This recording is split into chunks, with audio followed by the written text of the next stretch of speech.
کیا آپ جانتے ہیں کہ جیسے جیسے مرد 25 سال کی عمر کے قریب پہنچتے ہیں ان کا پروسٹیٹ گلینڈ بڑھنے لگتا ہے۔ اسے بینائن پروسٹیٹک ہائپرپلاسیا یعنی BPH بھی کہا جاتا ہے۔ اس کا ہرگز یہ مطلب نہیں کہ انہیں کینسر ہے۔ علامات: بعض اوقات BPH والے مردوں کو کبھی محسوس نہیں ہوتا کہ ان کا پروسٹیٹ بڑھ گیا ہے، لیکن BPH اکثر کچھ مسائل کے ساتھ آتا ہے، جیسے بار بار پیشاب کرنا، خاص کر رات کو، پیشاب کا کم آنا جیسے صرف ٹپکنا یا لیک ہونا، پیشاب کے دوران کچھ دشواری جیسے شروع کرنے یا رکنے میں، ایسا محسوس کرنا جیسے پورا پیشاب ایک ہی بار میں نہیں نکل سکتا۔ طرز زندگی میں کچھ تبدیلیاں جو پروسٹیٹ کی علامات کو دور کرنے میں مدد کر سکتی ہیں۔ ورزش کریں۔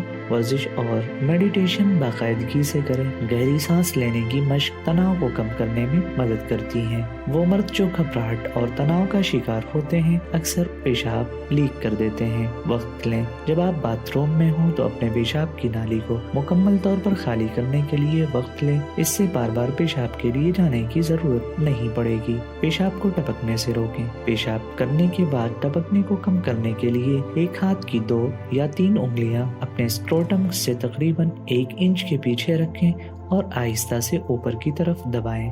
اپنے ڈاکٹر سے بات کریں۔ کچھ دوائیں جیسے اینٹی ہسٹامینز اور ڈیکنجسٹنٹ بھی پیشاب کو متاثر کرتی ہیں۔ آپ کا ڈاکٹر خوراک کا شیڈول بدل سکتا ہے یا کوئی دوسری دوا تجویز کر سکتا ہے۔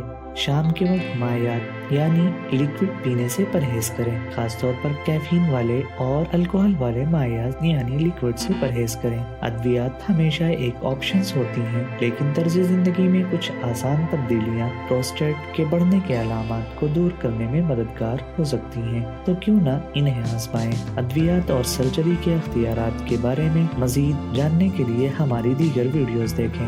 مزید معلومات کے لیے ہمارے چینل کو سبسکرائب کریں۔